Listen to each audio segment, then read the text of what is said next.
ومرحبا بكم في برنامج On Africa.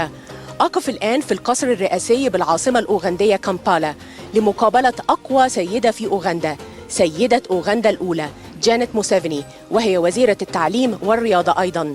وسيدور الحديث حول سبل دعم العلاقات والتعاون بين مصر وأوغندا وجهودها المبذولة لتحقيق التنمية والتحديات التي تواجهها والحلول المطروحة. مرة أخرى أهلا ومرحبا بكم في برنامج On Africa.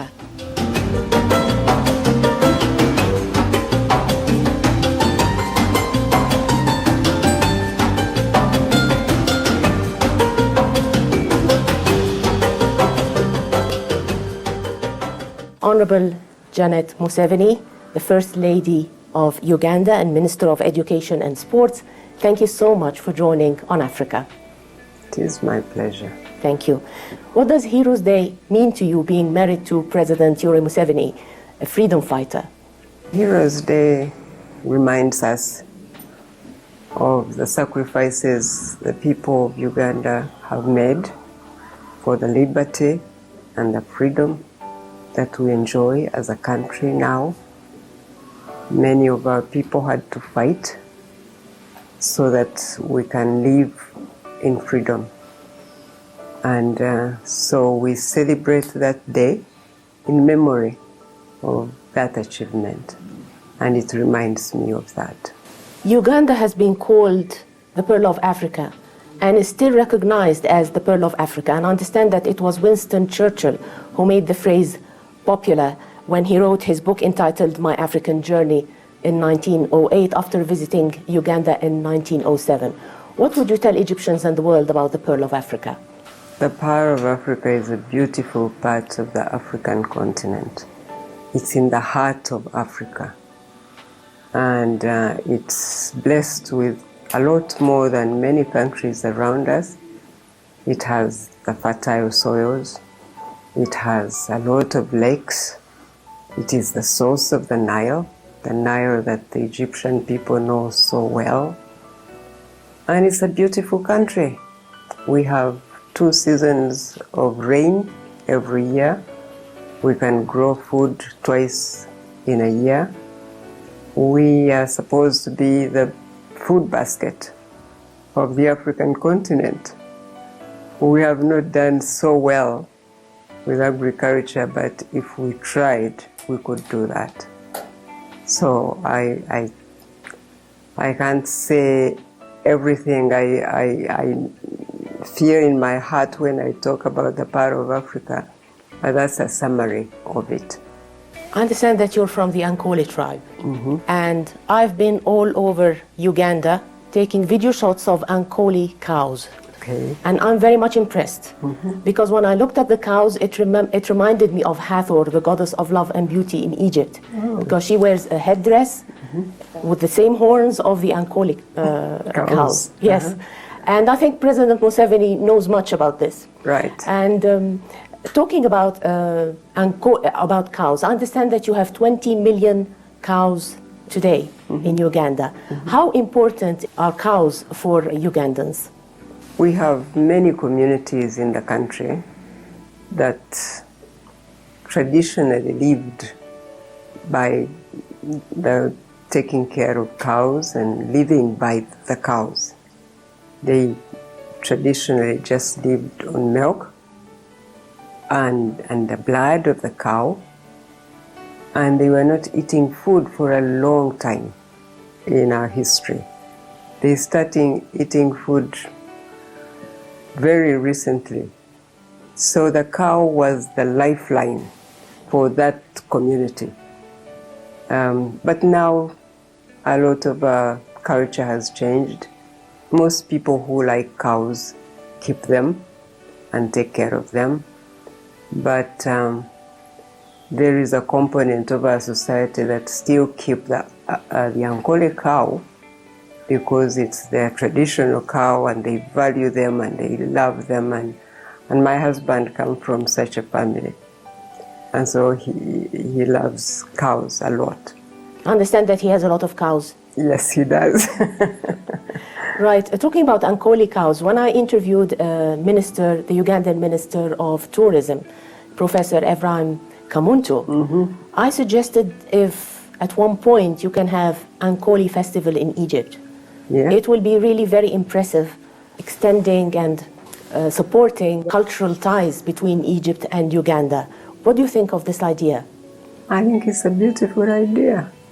I think we probably have a lot of connections with Egypt. They must have some connection with that ancient Egypt and the pharaohs. And so to renew that contact would be ideal for us as a generation of people, both from Egypt and from Uganda. And the young generations can learn that history and learn to cherish and to want to know each other more. So I think that's a very good idea. Through tourism, we can make that connection. I hope it happens. I hope so too. Talking about cows, to what extent is it important for Uganda to export meat?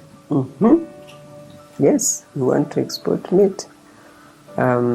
We have many abattoirs now in the country, and we know that our beef from the Ankole cow is a very good beef. It's been proved scientifically, and so we want to start exporting meat, perhaps even to Egypt. This is excellent. You actually have an abattoir right now, an Egyptian abattoir here in Uganda. Okay. Yeah, this would be great. Good. I, Janet Kataha Museveni, swear in the name of the Almighty God that I will be faithful and bear true allegiance to the Republic of Uganda, and that I will preserve, protect, and defend the Constitution. So help me God.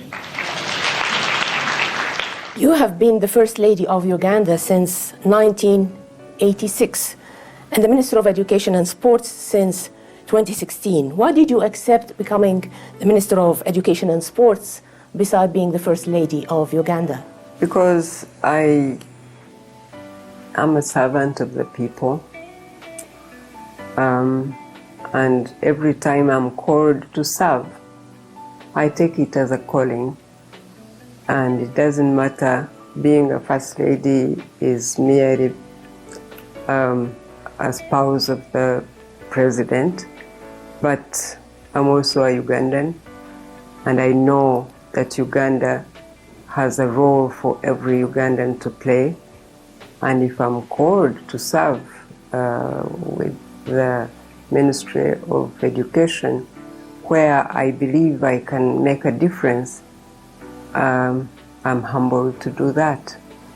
And that's why I come to serve as a Minister of Education. Your Excellency, it is said that if you want results for a year, plant maize. If you want results for a decade, plant a tree. And if you want results for a generation, educate people. What would you tell us about improving literacy rates in Uganda, especially among women? We want to see Uganda really become what it was destined to be. And we know that education can play a major role to do that. And so this government is offering a universal education both at primary and secondary level, so that all our children of school-going age can get education. But we also do literacy education at the village level for adults, for women and men who want to learn to read and write, so that we can get our country really to be literate.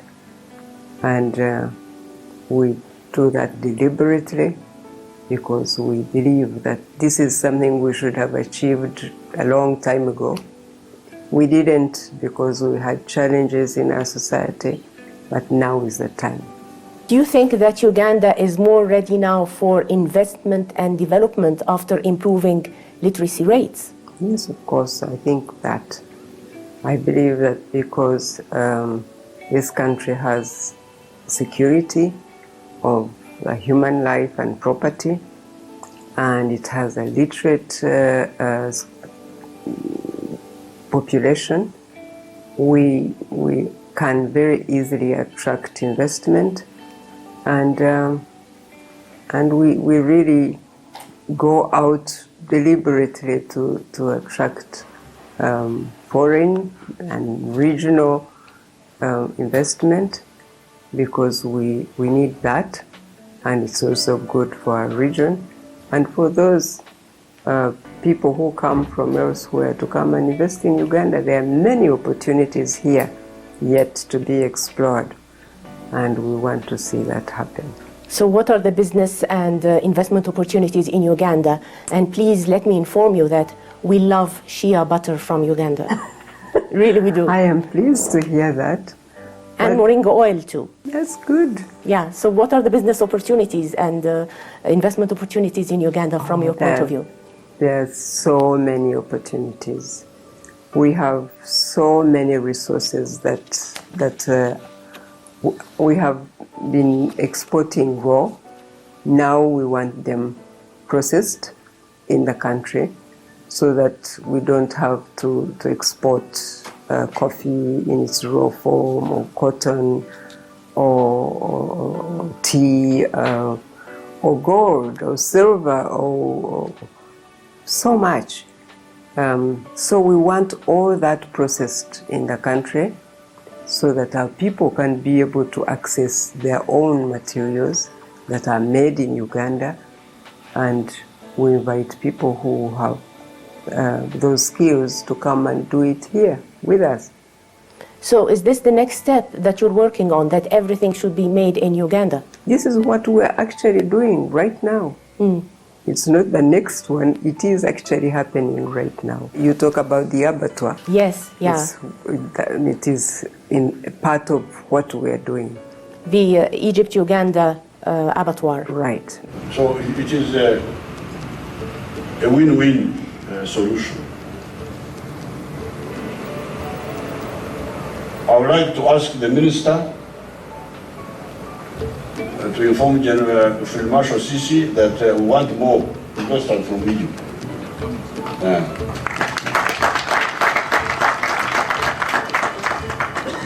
All this road from Gambara to Wero, I want it to be factory.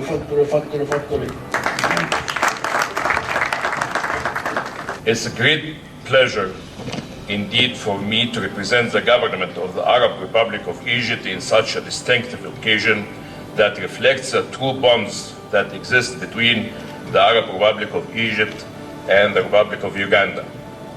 The inauguration of the meat export hub today is a practical translation of the cordial and brotherly relations that exist on both edges of the Nile, topped by the relations that exist between His Excellency President Abdel Fattah al-Sisi and His Excellency President Yoweri Kaguta Museveni. After more than 4 years of planning, implementation, and hard work in this project, now we have the biggest export meat hub in East Africa and the region. What are the guarantees and incentives that Uganda is offering to investors, foreign investors? Now I'm going to invite you to go to the Investment Authority to hear about all the incentives and all the opportunities for investment and and for business, because we have packages that are already prepared for investors. But I really would like you to go to the investment authority where you will get all of them, because they're there and there is more information and they're more knowledgeable to talk about that area than myself. We will. Now, cooperation between Uganda and Egypt has mostly been between governments, government to government, and has focused on capacity building. In the area of education, for instance, I think you've been working with different universities, Alexandria University, Cairo University, and Al-Azhar University. What more cooperation is expected in the near future? Yes, we have been actually accessing some scholarships from Egypt, and we value that and we're grateful for that. But now we want to go an extra mile and do skills development, and we think we have so much to learn from the Egyptian people. I have talked to your ambassador about that. I think you have a very rich experience in Egypt, so we would like to get instructors for skills which can be about processing any of all those things I talked about. I know that you have skills that do real estate, for instance. You are known for the ancient pyramids that you built such long time ago, and they have been there, and those are skills that you have, that you had before anybody could imagine that possible. We want to process our gold, we want to process our silver, we want to, and I know that you have those skills in Egypt and many more, and road construction, for instance, and we want to build the railway, and so we want instructors who will instruct our young people in our universities to be able to do that work, that kind of work. And we want to partner with Egypt, where they have the skills. We would like to learn from them, and whatever we have that they admire, they're welcome to come here and learn from us. That's what cooperation is about. I was told that you like gold and silver handicrafts from Egypt. To what extent is this true? I admire what I see. I also admire those who do that work by hand. That's why I want to see our children do what the Egyptians do. And there was a program on CNN about your jewelry, and I think some of it is ancient, really. But we need to learn to do that, because we have the gold right here, and we sell it raw, in its raw form, and we have silver, but we want to now process it. That's why I admire what Egyptians do. Thank you so much.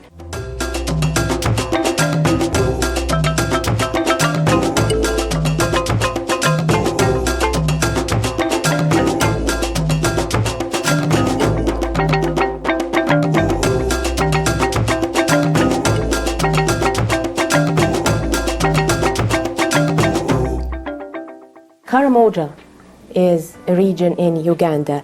You were Minister for Karamoja Affairs from 2011 to 2016, and you were focused on having people produce their own food. What would you tell us about your experience in Karamoja, and how can it be replicated? Karamoja is a beautiful place, and it has vast land. It has a small population with a big land area. And when it's green, it really looks ready for agriculture. So I would like us to partner with people who can come and process our food. Indeed, I was encouraging the Karamojong to grow their own food, But if we can have investors who would come and process that food, we would sell that food in the region. There are many people neighboring Karamoja. Kenya is just across the border, and so we could process the food and sell it to that region. So we could do that with the Egyptian investors if they're there.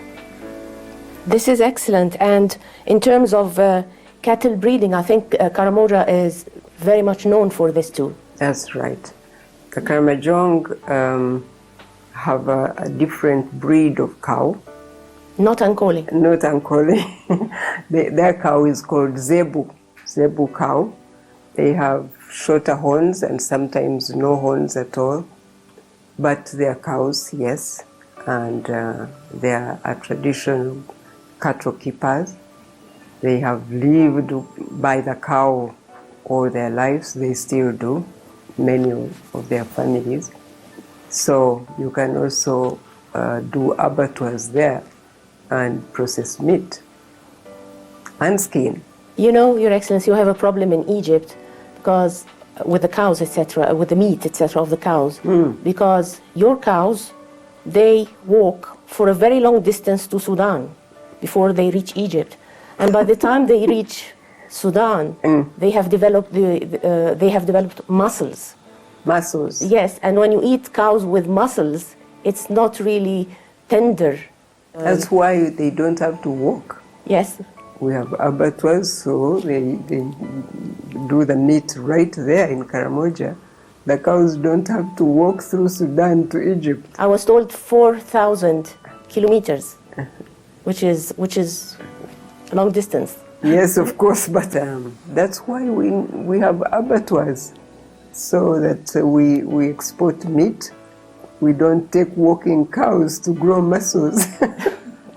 Again, what would you tell us about your experience in Karamoja? Was this a difficult experience? Because I understand that you were selected by President Yoweri Museveni to become the Minister for Karamoja Affairs. Was it a difficult experience? Is it true that it was difficult to find a Minister for Karamoja Affairs and that's why he selected you? Yes, it was, because Karamoja was a very difficult area for a long time. And it was isolated, and it is a long distance from, the capital. But it was not a difficult experience for me. I also happened to come from a cattle keeping culture, Ankole, and I loved the Karamojong. I made many friends there, and I enjoyed my time when I was there. And so it was not really a difficult place to live and work. How did you improve their standards of living? I know the people. I understand their needs. I care to discuss their challenges with them, and so we change things together. I don't change things for them. We discuss them, and all human beings want to live well, and they have ideas, and so we work together to implement their ideas, and that's what I did.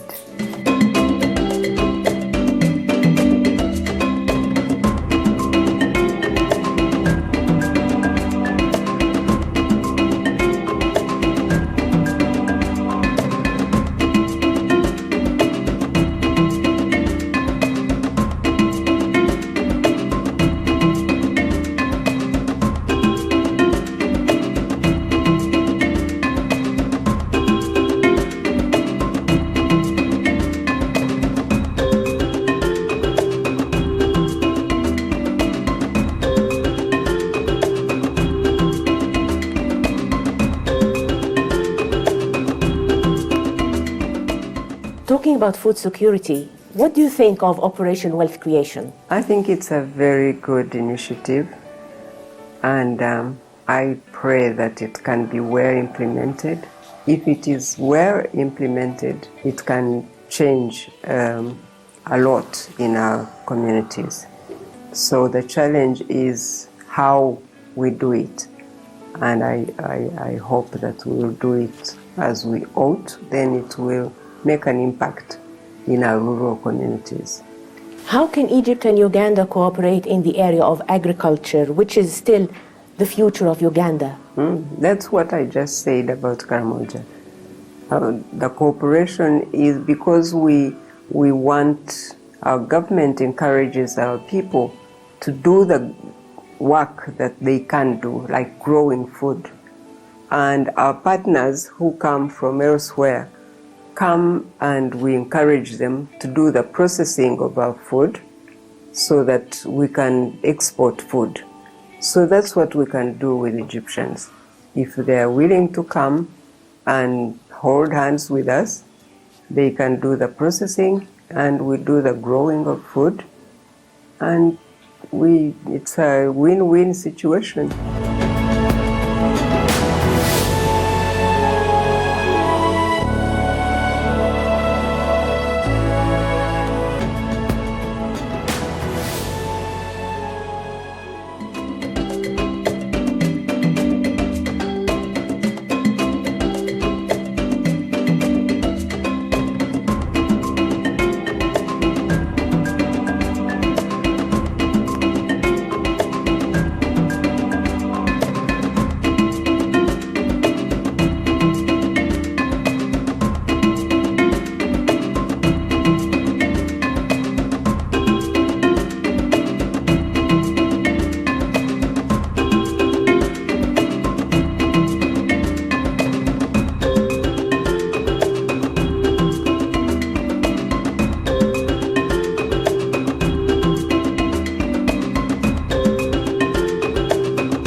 As you can see,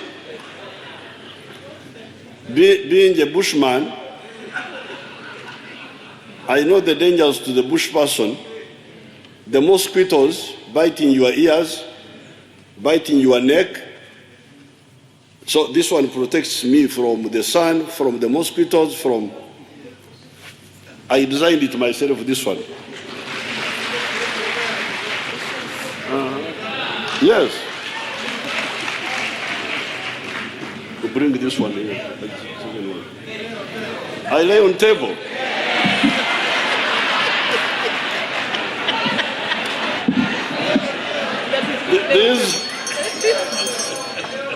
The boy who designed this for me is a soldier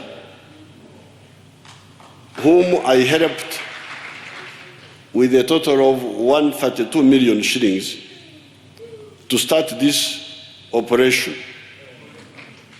I visited one of Uganda's groundwater wells for drinking water, and actually I met the locals there. And this groundwater well was built by Egyptians. And when I met the locals, I met girls, and they said that it was a problem for them before having the well, because they walked for a long distance to fetch water. And now they are not late to school anymore after digging the well. So what would you tell us about this? They were actually requesting on camera, requesting more groundwater wells. It is good to have water wells. Indeed, it helps girls to not have to walk to fetch water. It also helps communities to drink clean water. So it is a good initiative to help rural communities who still have water from the well. And it changes a lifestyle, because it is, we want our people to live modern lives. And with modern life, you need clean water, you need water that is accessible close to where you live. So those wells are good for our people. To what extent is education in Uganda focused on countering violent extremism? We have what we call patriotic clubs in school. Patriotism, you know what patriotism means. It teaches children when they're still young to love their country, to love their people, to be willing to sacrifice for their country, meaning to serve the very weak, to serve the vulnerable, to work with their hands and serve their country.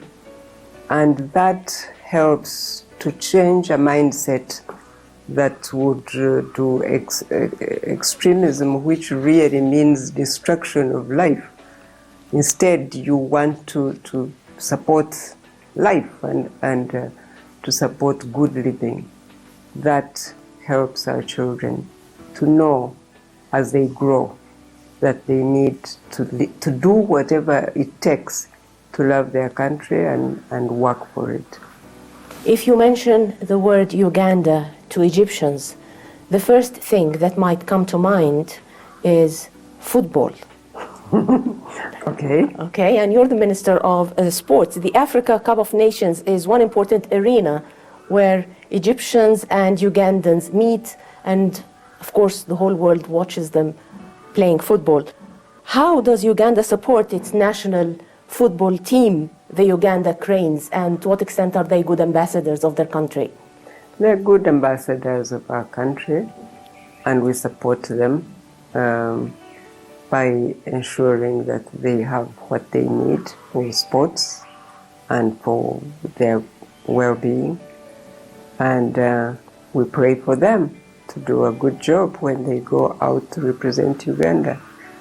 And they bring pride to younger people because they hold our flag wherever they go. So we celebrate the Uganda Cranes. I understand that President Museveni was a former footballer before. That's right. What are the details? I mean, we don't. I just read this about him on the internet. There are no details because he was a footballer when he was at school. He didn't do football after that, but he still plays with our children and our grandchildren because he loves that as a hobby now. He has excellent football skills. Yes. I watched him on video. Oh, you did? Yes, yeah. Yes, there was on YouTube. a time. There was a time he played with the UN Secretary General here in Nambole. He does have the skills. Yes. Egypt has won the African Cup of Nations 7 times. Mm-hmm. How can Uganda and Egypt cooperate in the area of sports? I think they should learn from each other and support each other. And also know that it's not always a fact that when you play you must win, because there are times when you must win, but when you lose you must also accept it. But I think we are learning to become proud of our teams across the region, many African teams that are playing, and it's good to see all of them. And so it would be good to continue to play together and learn from each other.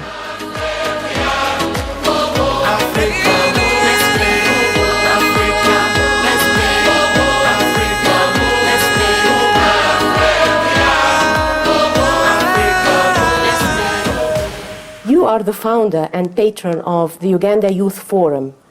Africa's population is about 1.2 billion people.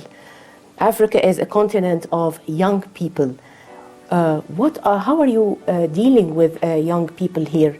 To what extent are they an asset for Uganda, and how is Uganda preparing them?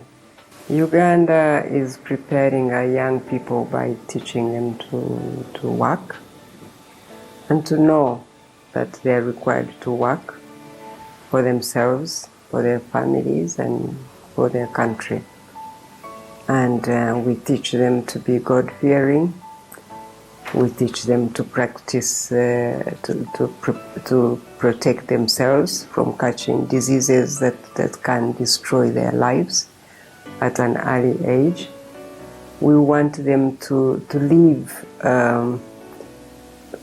disciplined lives, and that's what the Uganda Youth Forum actually does a lot, because young people sometimes in these times they don't get places where they can go and ask questions and get answers, because their parents are busy people and the old people are living very far away from them, and the culture has changed a lot. So sometimes you find young people don't get places where they can go and learn how to live decent lives and to be disciplined people. So the Uganda Youth Forum makes itself available to help the young people to really learn what to do, to live, so that they don't just live as trees, so that they can fulfill their destiny in life. I've been talking to Ugandans, to young people in Uganda, and I asked them, what would you like me to ask the First Lady of Uganda? And they said, creating jobs and being better paid. What do you think of this? I know that many of our young people need jobs. I know that we have a challenge with job creation. And that's why I'm talking about skills development. Because many go to university, they're qualified, they come out, and they can't be employed. So we think that they now need technical skills which can make them employ themselves and create employment for others.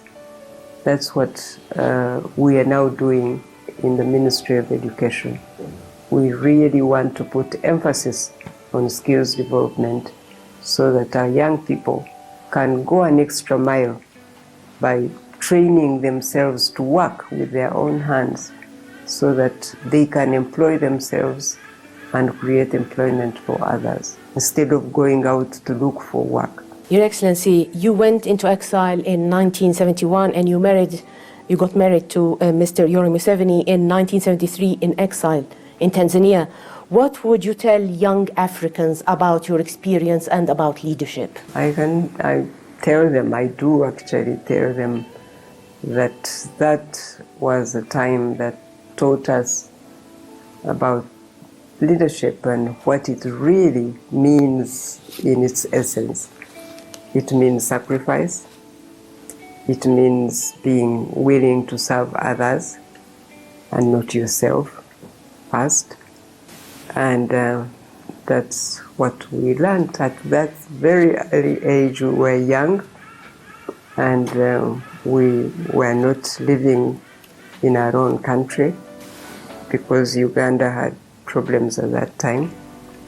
You lived even in Sweden too? Yes, we lived in Tanzania, we lived in Kenya, and we lived in Sweden. When we went to Sweden, my husband was not even living with us. I was with the children alone. But that is an experience that really made our foundation of knowing that we are called to serve. If we want a nation to be in peace and to live well, we shouldn't expect others to do that. We should be willing to do that ourselves.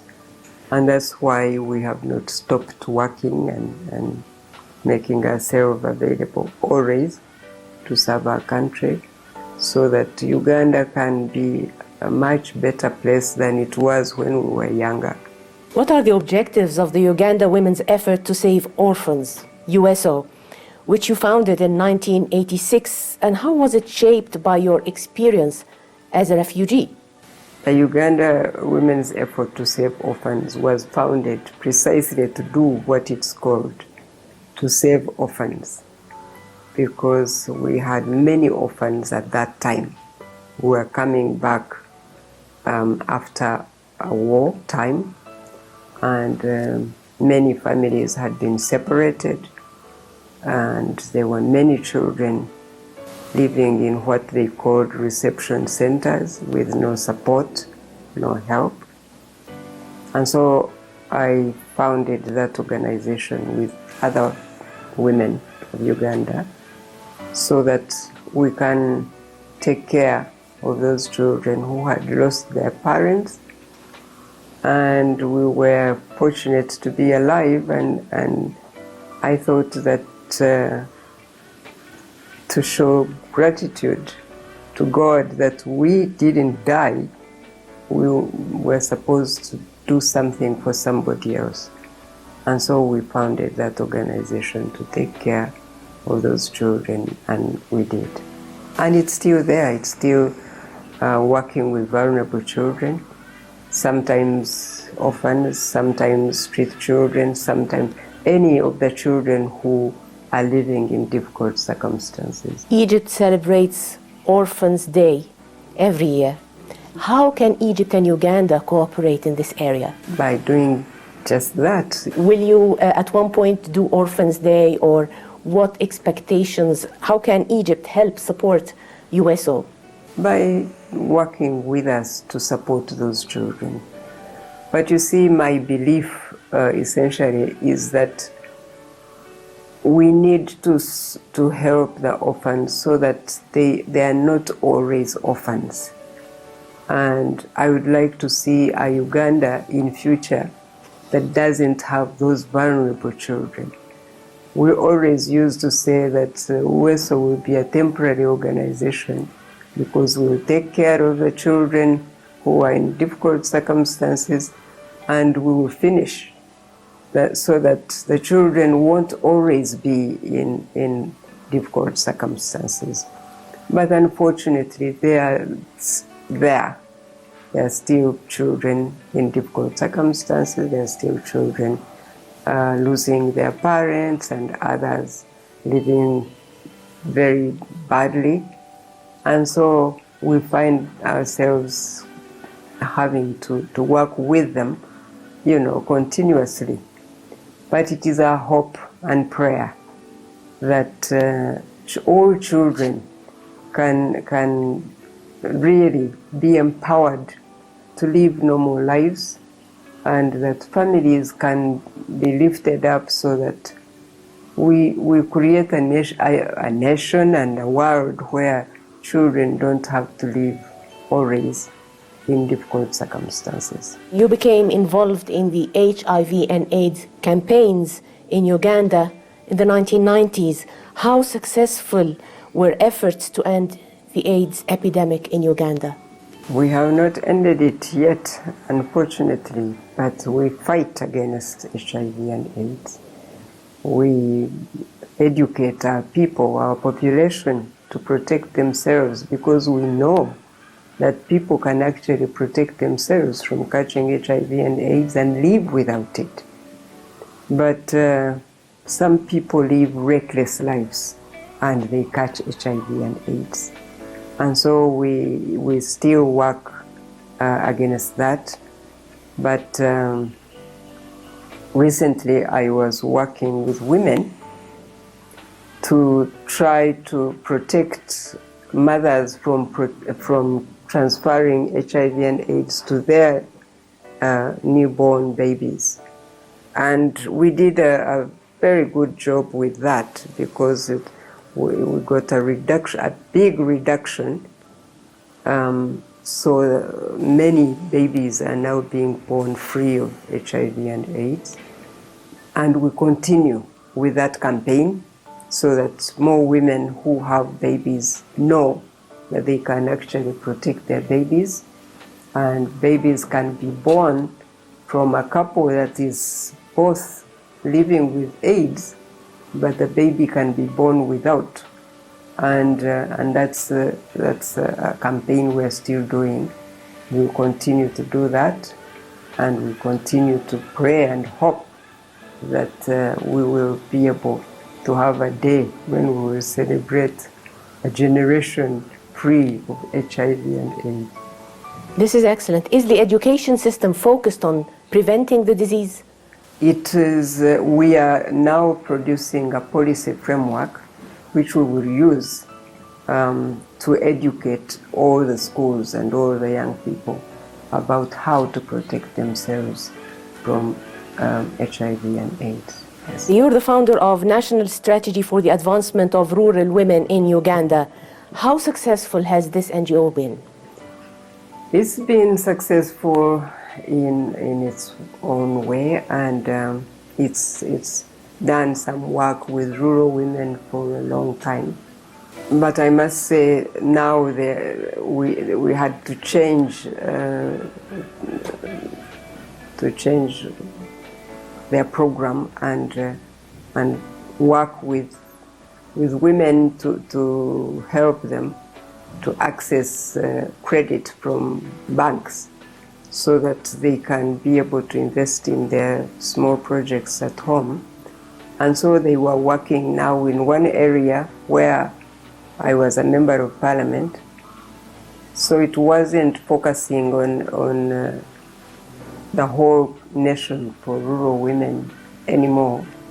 It was putting emphasis on my constituency, where I was serving as a member of parliament and helping women to learn to save their money and also to access credit where they needed it. So they sort of changed their paradigm. You're the patron of the Safe Motherhood Initiative of the Ministry of Health and WHO. What would you tell us about maternal mortality in Uganda, and to what extent can you cooperate with Egypt? Do you need Egyptian doctors around? Yes, actually we did get some doctors at one time. The predecessor of your ambassador now helped us get some doctors in that district where I was a member of parliament also. But I think they had problems with language because our people don't speak Arabic and our rural people also don't speak English, so they need people who can speak to them in their mother tongue. And the Egyptians couldn't speak the mother tongue. So there was a problem there, and they had to go. But in urban centers, they can work with our people, and yes, if they can come, then we will appreciate them. You published an autobiography titled My Life's Journey in 2011. What would you tell the viewers about your life's journey? I would encourage the people to read my book, because my book tells that story. I can't go into telling them about my life's journey because it's a long story. In a nutshell, Your Excellency. Just 2 sentences. In a nutshell, it tells my story about how I lived as a child and how I grew up and how I walked to school and when I grew up, where I had to leave because Uganda had problems, and where I lived as a young mother, and it's a long story, and how I got into politics because I was really not a politician. I am not a politician even now, but how I got into government and all that, it's in my life's journey, and I would really encourage people to read it.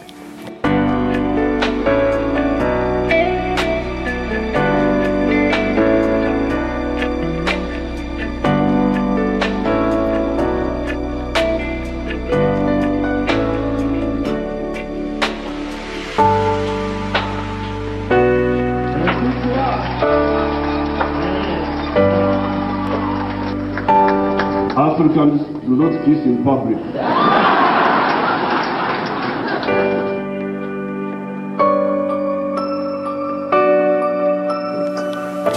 love,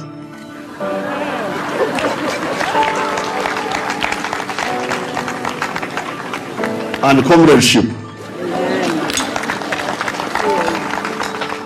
What message would you convey to the First Ladies of Africa? That we are a blessed people, that Africa is a blessed continent, and that we have so many resources in our continent. We need to utilize what God has blessed us with so that we lift up Africa, so that it doesn't become a place to always look for sympathy and look for support and look for help, because we can do so much, and that we have a duty to the global community. Africa can do so much to make an impact in the world, because there is ever so much we can do that the rest of the world probably can't anymore, because there are challenges also in the world that we could help to do something about. So I would like my colleagues and the people of Africa and the mothers of Africa to know that we are here for a purpose, and we need to fulfill our purpose indeed, and to make a difference in Africa, to make it what it was meant to be, and that is to bless the world, and we can do it. And all we have to do is pray and work hard. And what would you tell Egyptians watching us right now? I'd like to tell the Egyptians that they should know that we are brothers and sisters in this continent. We want to get to know each other more, to cooperate in our work, to lift up our continent, and to be proud of where we come from. Thank you. Honorable Janet Museveni, the First Lady of Uganda and Minister of Education and Sports, thank you so much for joining On Africa. Thank you. Thank you. Thank you so much.